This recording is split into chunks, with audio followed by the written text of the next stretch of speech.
Libro La mayor esperanza. Prepárate para una nueva vida. Escrito por Luis Goncalves y Diego Cavalcanti. Capítulo número 5. Sueños de libertad. Andrés llamó a sus amigos para drogarse en su casa. Sin embargo, a la hora de preparar los cigarrillos, se dieron cuenta de que no tenían el papel adecuado.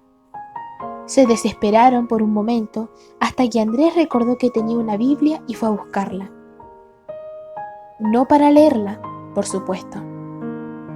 Años antes, la vida de Andrés había sido diferente. Tenía la compañía de su esposa Vanessa en Curitiba.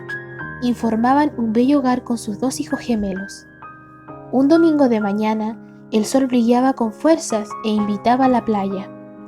Con alegría, los abuelos maternos buscaron a los hijos de la pareja para ir en dirección a las arenas blancas de las playas de Florianópolis. Mientras el abuelo conducía, la abuela estaba al lado de los nietos en el asiento trasero, hasta que se encontraron con una enorme fila de coches. Como conductor experimentado, el abuelo calculó y decidió pasar por los demás coches. Sin embargo, había una curva y por ella venía un camión a alta velocidad. No pudo esquivarlo.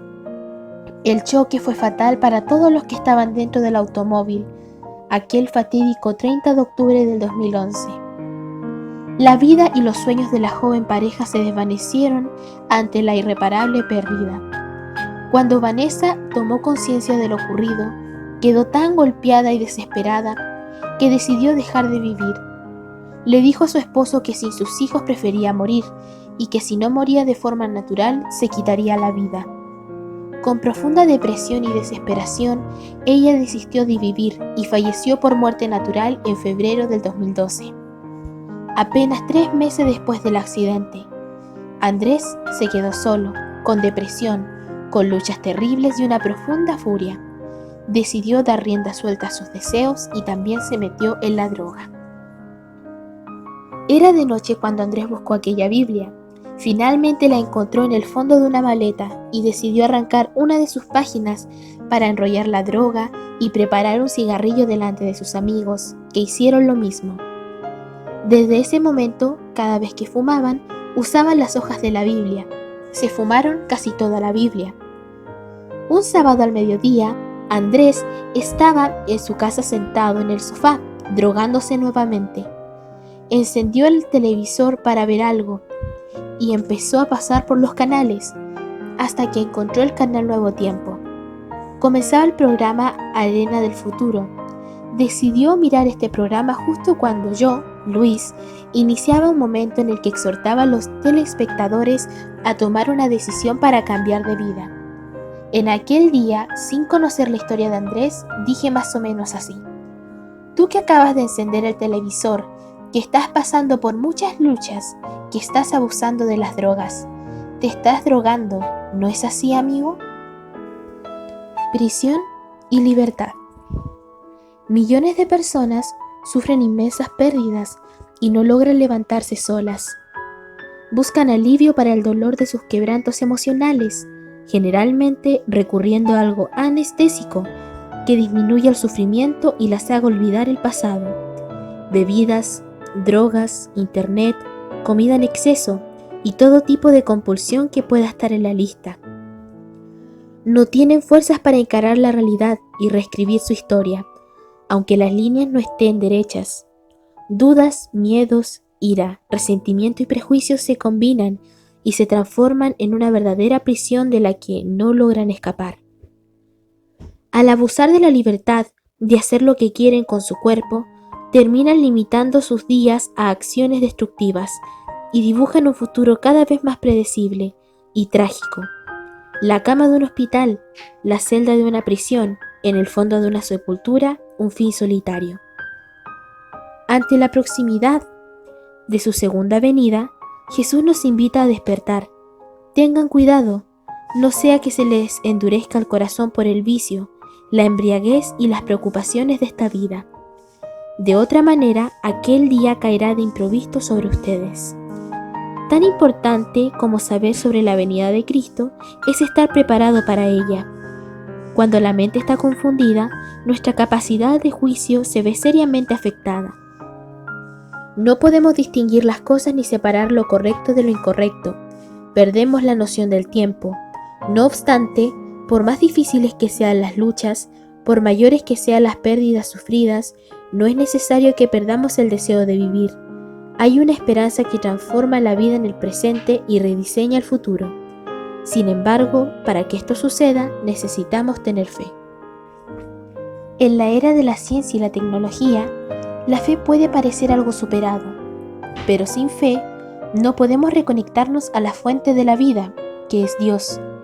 ¿Pero qué es la fe? Ahora bien, la fe es la garantía de lo que se espera, la certeza de lo que no se ve. No hay que ser religioso para tener fe. Muchas veces pensamos y actuamos movidos por algún tipo de fe, incluso sin darnos cuenta. Creemos en cosas que no hemos visto o no hemos podido comprobar. Cuando te subes a un avión, no sabes cuántas horas de vuelo tiene el piloto, si durmió la noche anterior o si es su primer aterrizaje como comandante. También creemos que las alas de la aeronave están en perfectas condiciones, a pesar de que se balancean un poco. Al conducir en una carretera de doble mano, creemos que aquella línea amarilla pintada en el centro de la pista es suficiente para separarnos del coche que viene en sentido contrario. Generalmente, pensamos que las etiquetas son fieles al contenido y que las industrias jamás venderían algo que nos haga mal. Dando un salto al campo de las ciencias, muchos creen que la expansión del universo se debe a una explosión inicial. También creen en la abiogénesis. La vida surge de la no vida. Todos estos ejemplos dan evidencia de algún tipo de fe, fe en el hombre, en la ciencia, en las tecnologías. Así es posible tener una fe sin Dios o sin religión. Ya se habla de una fe secular, fe en la vida, en el trabajo, en el amor y en la bondad. También podemos notar que la fe comienza donde termina nuestra visión. Está en el límite de nuestras capacidades y conocimientos. Usamos la fe como un puente para no pisar en falso y llegar al otro lado. La cuestión no es solo tener fe, sino dónde depositamos nuestra fe. De allí surgen preguntas inevitables. ¿A dónde conducen estos tipos alternativos de fe? ¿Qué futuro pueden ofrecer? En su libro The Good Sharpened Brain, El cerebro con molde divino, el psiquiatra cristiano Timothy Jenkins afirma: la decisión es tuya. Al mismo tiempo que tenemos poder sobre lo que creemos tiene poder sobre nosotros, poder para sanar y poder para destruir. El quid de la cuestión es: ¿qué crees tú acerca de Dios? Hasta el día de hoy, la fe en Dios es algo que los filósofos y la gente con la más elevada formación académica no puede ignorar. Todos los argumentos y los libros se han escrito en contra de la evidencia de Dios, no fueron suficientes para refutarla. Toda discusión que involucra el origen, la existencia humana y el futuro pasa por la sombra de Dios. La Biblia nos invita a tener fe en el Creador y mediante la fe en Él recibir la salvación. Sin embargo, ¿cómo creer en alguien a quien no podemos ver? Así que la fe proviene del oír y el oír proviene de la palabra de Dios. La palabra divina actúa para dar nacimiento a la fe, así como actuó en la creación de este mundo. Cuando llegamos al límite, encontramos en la palabra de Dios, la Biblia, los motivos para tener fe, las respuestas a nuestras preguntas, nuestro origen, la razón de la existencia y los contornos del futuro. No se trata de un fideísmo, de una fe dogmática, irracional, caprichosa e independiente, sino de una fe consciente, curiosa e integradora, siempre dispuesta a dialogar, que busca aprender y crecer. Si puedes hacer algo, ten compasión de nosotros y ayúdanos, le dijo a Jesús un padre desesperado. El hijo de aquel hombre sufría desde pequeño de una grave enfermedad. ¿Cómo que si puedo? para el que cree, todo es posible, respondió Jesús. Fue allí que el Padre abrió su corazón. Sí creo, ayúdame en mi poca fe. Tal vez él creía, tenía un poco de fe, pero no era suficiente. Estaba rendido, exhausto al intentar sin éxito ayudar a su hijo. Sin opciones, el Padre lo llevó a Jesús, pero aún dudaba del poder del Maestro. Sin embargo, el hombre dio un paso fundamental, pidió ser atendido a pesar de su falta de fe. Pidió que, si el milagro podía ocurrir, no fuera impedido por su incredulidad. Es necesario pedir, y Jesús nos asegura que Dios siempre atiende pedidos como este. Así que yo les digo, pidan y se les dará, busquen y encontrarán, llamen y se les abrirá la puerta. Porque todo el que pide recibe, el que busca encuentra y al que llama se le abre. Dios nunca ignora una oración. Él oye toda oración, por más humilde y tímida que sea. Tenemos la siguiente promesa: todo el que invoque el nombre del Señor será salvo. Un carcelero alguna vez preguntó: Señores, ¿qué tengo que hacer para ser salvo? San Pablo y Silas, los encarcelados, respondieron con una promesa de libertad: cree en el Señor Jesús, así tú y tu familia serán salvos. En otras palabras, si confiesas con tu boca que Jesús es el Señor y crees en tu corazón que Dios lo levantó de entre los muertos, serás salvo. Creer es el primer paso para liberarse de la condenación y de la muerte. El que crea y sea bautizado será salvo, pero el que no crea será condenado. Al igual que la gente de la época de Jesús, algunos creen solamente cuando ven que ocurren cosas maravillosas ante sus ojos, como los milagros. Sin embargo, esto puede ser una señal de incredulidad e inmadurez espiritual. Muchos pueden incluso ser testigos de milagros auténticos y aún así no creer. Sin embargo, la fe más madura es aquella que no procede de lo que los ojos pueden ver, sino que busca ver por la fe. Dichosos los que no han visto y sin embargo creen. En busca de la libertad.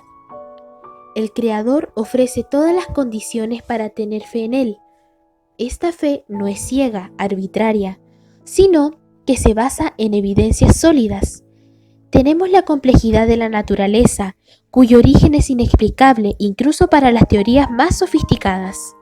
Si tienes tiempo, investiga un poco sobre el ojo humano, el sistema de coagulación sanguínea, las piezas del rotor, de la cola de algunas bacterias, el ADN o incluso la orientación magnética de las aves migratorias. La existencia de estas tecnologías orgánicas increíbles es una referencia innegable de la intencionalidad y la planificación. Es como una huella en la arena. Sabemos que alguien pasó por aquí. Además del increíble libro de la naturaleza, tenemos la revelación bíblica que explica algunas dificultades que encontramos en la realidad natural. La naturaleza es bella, pero funciona en torno a una dinámica de vida y muerte, luchas y sufrimiento. Las imperfecciones de ese gran cuadro no reflejan el carácter amoroso de Dios. Él no es el creador de este sistema de muerte. La violencia y la muerte son una disfunción. La realidad del mal se explica en las Sagradas Escrituras, que presentan la verdad sobre nuestros orígenes, porque el mundo está así y lo que sucederá en el futuro. El libro de Dios también revela lo que ha hecho a lo largo de la historia para salvar este planeta y a cada uno de nosotros. La Biblia es la palabra de Dios, el libro sagrado que contiene muchas profecías cumplidas que nos dan la seguridad de que la mayor de todas ellas también se cumplirá. En el corazón de la Biblia encontramos, desde el principio, el mensaje de la venida de un Salvador, el ungido, que en hebreo significa Mesías y en griego, Cristo. Él fue prometido desde el principio para liberarnos del pecado, de los vicios y de la muerte. Jesús vino en el pasado y viene a nuestro corazón hoy para consolarnos de nuestras tristezas, calmar nuestro dolor, encender el corazón frío y solitario y reencender la llama de la esperanza. No hay que creer que Él existió, pues sabemos que ya ha venido. Cualquier libro de historia lo dice. La gran cuestión tampoco es creer que Jesús existe, sino tener fe en quién es Él, por qué vino, qué está haciendo hoy y para qué vendrá. Y esa fe en Cristo surge para transformar nuestra vida. Él viene hoy al corazón y la evidencia de esa visita esencial es la transformación que ocurre en la vida de las personas que lo conocen y depositan su fe en Él. Más que creer en Dios, necesitamos descubrir quién es y conocerlo. El mismo Jesús, la vida eterna, se resume en esto, y esta es la vida eterna, que te conozcan a ti, el único Dios verdadero, y a Jesucristo, a quien tú has enviado. Dios no es una religión, ni una iglesia o una doctrina, una afirmación cognitiva ni una energía. Él es una persona. En su libro ampliamente difundido, Conocer a Jesús es todo, el conferenciante internacional Alejandro Bullón cuenta su experiencia de descubrimiento de ese Dios personal. Como joven pastor, él llevaba una vida cristiana legalista y frustrante. Entendía su fe solo como la obediencia a leyes, mandamientos y reglas. A pesar de esforzarse por cumplir todo esto, no tenía paz. Su espiritualidad era reseca y sin brillo. Llegó a desistir de su vocación, pero recibió el consejo de partir hacia la Amazonia para poder encontrarse a sí mismo. Según Bullón, él ya se conocía a sí mismo. En verdad, necesitaba conocer al Cristo del que hablaba la gente, pero que le parecía tan lejano. Un viernes de mañana partió solo de su casa en camino por la selva amazónica peruana a las márgenes del río Perené, en las tierras de los indios Campa. En cierto momento se dio cuenta de que estaba perdido. Intentó retomar el camino, pero fue en vano. A pesar de mucho esfuerzo, quedó aún más desorientado. Las horas pasaron, las nubes oscuras cubrieron el cielo y trajeron una lluvia pesada y para su desesperación llegó la noche. Al principio se sentó junto a un árbol que oró para que Dios lo ayudara a salir de aquella situación. Cuando la lluvia amainó un poco, sintió que no debía quedarse allí, sino que debía caminar en busca de la salida. Llegado de la capital, pocos meses antes, no tenía experiencia. Por miedo a los animales salvajes, decidió correr con todas sus fuerzas, pero tropezó y cayó en un barranco de 5 o 6 metros. Al resbalarse, buscó agarrarse de una planta, pero ésta se desprendió y él siguió en caída libre. Entonces extendió la mano nuevamente para agarrar una rama, pero el dolor lo obligó a soltarla, pues estaba llena de espinas. Llegó al final del barranco, intentaba salir, pero resbalaba y caía una y otra vez. Se detuvo un poco a meditar en silencio. Tenía ganas de llorar. El miedo a los animales feroces había pasado y empezó a mirar hacia adentro. Encaró aquella situación como una trágica parábola de su vida. Aunque desde pequeño se le había enseñado a cumplir todo lo que la Biblia dice, se sentía terriblemente desorientado, incluso dentro de la iglesia. Todavía esa realidad describía su vida, aun cuando era pastor desde hacía 2 años. Todo lo que había aprendido y enseñado hasta entonces no disminuía su angustia. En medio del barro, entendió que estaba espiritualmente perdido. Entonces, lloró como un niño. Momentos después, tuvo una idea para salir de aquel lugar. Sabía que solo un milagro podía sacarlo de allí. Así que decidió gritar. Gritó algunas veces con todas sus fuerzas en la oscuridad amazónica. Después de unos momentos, comenzó a oír una voz. Al principio parecía distante. Gritó un poco más y la voz se acercaba. Comenzó a escuchar pasos que arrastraban hojas y rompían ramas. La lluvia había disminuido. Una silueta se formó delante de él hasta que pudo ver un rostro. Era un indio. El extraño extendió la mano y sacándolo del barro lo levantó con fuerza. Nuevamente, en el sendero, en silencio, Bullón lo seguía. A veces rompía el silencio y le hacía preguntas. Quería saber su nombre, pero el indio no respondía. Poco después, ambos avistaron una luz más abajo. Era la aldea que estaba buscando. Entusiasmado, corrió, pero tropezó. El indio extendió la mano y lo levantó una vez más. Caminó con él y lo ayudó hasta llegar a la aldea. Juan, un conocido, venía corriendo preocupado con una antorcha en la mano y acudió en su ayuda. Después de cambiarse la ropa mojada, Bullón se durmió junto a una fogata. Al amanecer, vio que le habían servido comida. Poco después, Juan le preguntó cómo había encontrado el camino hacia la aldea. «Fue el indio», respondió Bullón. «¿Cuál indio?», preguntó Juan. «Aquel que estaba conmigo ayer cuando llegué». No había ningún indio. Sin contar lo que había ocurrido, reflexivo Bullón salió de allí y descendió hasta una pequeña cascada, donde hizo una oración que se convirtió en un hito en su vida. Su manera de ver las cosas había cambiado para siempre. «Señor Jesús, ahora sé que no eres una doctrina, eres una persona maravillosa. ¿Cómo fui capaz de andar solo toda la vida? Oh Señor, ahora entiendo por qué no era feliz. Me faltaba tu persona. Quiero amarte, Señor. Quiero sostener siempre tu brazo poderoso. Sé que sin ti estoy perdido. Quiero, de aquí en adelante, estar preocupado solo por tu mano de amigo.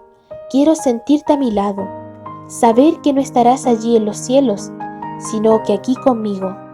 Hoy entiendo lo que me falta. Me estaba faltando tú, Jesús querido». Esta experiencia, ocurrida en 1972 y contada en su bestseller Conocer a Jesús es todo, fue revolucionaria. Desde entonces, a los 21 años, Alejandro Bullón comenzó a encarar la vida cristiana como una caminata con Jesús. Las doctrinas y las enseñanzas bíblicas ganaron vida y color para él. El sol finalmente comenzó a brillar como la sonrisa de Dios. La esperanza comenzó a latir en su corazón. No quería saber si había sido salvo por un indio verdadero o por un ángel, pero aprendió de una vez por todas que solo estaría perdido. Necesitaba a Dios y encontró a un amigo en Jesús. Él contó su historia en su país, por toda América, Europa, África, Asia y Oceanía, personalmente por la televisión y en sus libros. El surgimiento de una experiencia viva con Dios fue el punto de inflexión, la revolución que lo hizo llevar el amor de Dios y su mensaje de salvación a millones de personas alrededor del mundo. Jesús nos promete libertad. Él no entra en la vida de una persona para traer más ataduras y cargas, sino para extender la mano y sacarla del barro, como este salmo describe poéticamente. Puse en el Señor toda mi esperanza. Él se inclinó hacia mí y escuchó mi clamor. Me sacó de la fosa de la muerte, del lodo del pantano. Puso mis pies sobre una roca y me plantó en terreno firme. Puso en mis labios un cántico nuevo, un himno de alabanza a nuestro Dios. Como seres humanos en este mundo caído, en primer lugar estamos atrapados en una red de mentiras sobre Dios, el mundo y nosotros mismos. Son ideas antiguas, tradiciones, la atracción moderna del dinero, de los bienes y de los placeres, de las drogas y las bebidas, con sus sensaciones alucinantes. Es necesario cortar de una vez por todas con esas mentiras y encontrar paz en la verdad. Y conocerán la verdad y la verdad los hará libres. Jesús es la verdad. Al conocer la verdad, entendemos quiénes somos realmente. Miremos al espejo y veamos qué hay que hacer. Aceptar por fe la libertad que solo Jesucristo puede ofrecernos. Así que, si el Hijo los libera, serán ustedes verdaderamente libres. Cristo llega a nuestra vida para aliviar las cargas, no para aumentarlas. Él nos invita: vengan a mí todos ustedes que están cansados y agobiados, y yo les daré descanso. Él viene para darle verdadero sentido a la religión, palabra que viene del latín religare, y expresa en su esencia la idea de conectar nuevamente con Dios. Somos como smartphones. Por más libre que parezcamos ser, en algún momento vamos a necesitar conectarnos con la fuente de energía para seguir viviendo. Para estos aparatos, la rebelión contra la fuente de energía significa apagarse y morir. De la misma forma, necesitamos conectarnos a la fuente de vida, Cristo, para tener vida.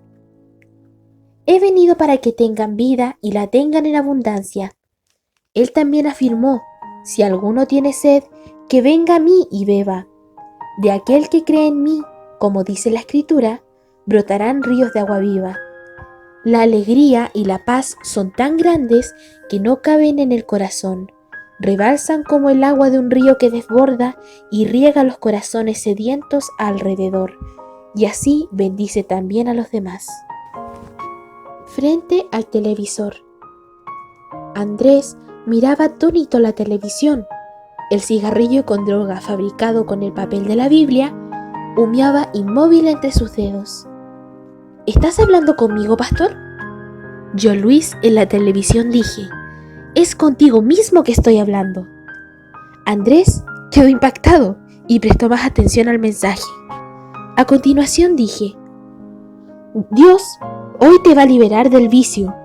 Hoy Dios te dará un nuevo corazón. Hoy Dios va a hacer una hermosa obra en tu vida. Entonces, levántate de ese sofá, levántate, amigo. Ven aquí, acércate más. Acércate al televisor. Voy a orar por ti ahora mismo. Solo, Andrés se acercó, se puso de rodillas y oró conmigo. Cuando terminé, él estaba llorando, todavía con el cigarrillo fabricado con droga y las páginas de la Biblia en la mano. Algunos días después, él buscó ayuda a la Iglesia Adventista del Séptimo Día. Fue muy bien recibido, estudió la Biblia y su vida cambió. En 2014, yo estaba predicando en la ciudad de Curitiba cuando conocí a Andrés, quien me contó esta historia y me impresionó. Le pregunté: ¿dónde está la Biblia que iba fumando poco a poco? Quedó totalmente destruida, respondió. ¿No queda nada? ¿Ni la tapa? Debe haber quedado algo. Le pedí que me trajera lo que había quedado de la Biblia. Una vez más la buscó hasta que finalmente la encontró. Solo encontró la tapa, varias páginas cortadas y pocas páginas enteras. Al ver esto, quedé tan impresionado que decidí darle una Biblia nueva a cambio de lo que quedaba de la Biblia usada. Luego, contamos su historia a las personas que estaban reunidas allí. El mensaje de que Jesús volverá, resucitará a los muertos y nos llevará al cielo afectó profundamente a Andrés, pues su sueño es ver a Jesús y reencontrarse con su esposa y sus hijos. La esperanza del pronto regreso de Jesús transformó su vida. Dios lo liberó de las drogas, de las enfermedades, de la ira, del miedo y de todo lo que la tragedia había arrojado sobre él. Hoy Andrés es un hombre feliz, un siervo de Dios que ayuda a llevar el mensaje de esperanza a los demás. El mismo Jesús que hizo ese milagro en la vida de Andrés podrá hacerlo también en tu vida y en tu familia. Él puede librarte de las drogas o de cualquier otra prisión. Más que eso, Él puede liberarte de las drogas. Más que eso, Él puede librarte de las ataduras del pecado, de lo que te distancia de Él, de la angustia y de la falta de sentido en la vida. Él puede perdonar todo lo que has hecho mal en tu vida. Puede examinar todos tus pecados. Solo tienes que arrepentirte con sinceridad. Cree, haz una oración ahora, confía en Él, entrega todo en sus manos y Él hará por ti lo que nadie más puede hacer. Cuando Jesús venga, todos aquellos que creen en Él lo recibirán con alegría. Será un día de alegría indescriptible, de profunda gratitud de aquellos que fueron liberados. Sin embargo, para participar de esa alegría necesitamos creer, confiar en Jesús y estar preparados para ese gran día. La fe es el cable de energía que nos conecta a la fuente que es Dios. ¿En qué has puesto tu fe? ¿En filosofías humanas? ¿En los medicamentos y las drogas? en el dinero que nos libra de la muerte? Dios tiene algo que ninguna muleta humana puede ofrecer, la verdadera y mayor esperanza. Que el Dios de la esperanza los llene de toda alegría y paz a ustedes que creen en Él, para que rebosen de esperanza por el poder del Espíritu Santo. Por lo tanto, abre tu corazón y permite que Él dé un nuevo sentido a tu vida, contemplando por la fe al Salvador que pronto vendrá. Bueno amigos, esta ha sido la lectura del libro La mayor esperanza, prepárate para una nueva vida, capítulo número 5. Los esperamos el día de mañana.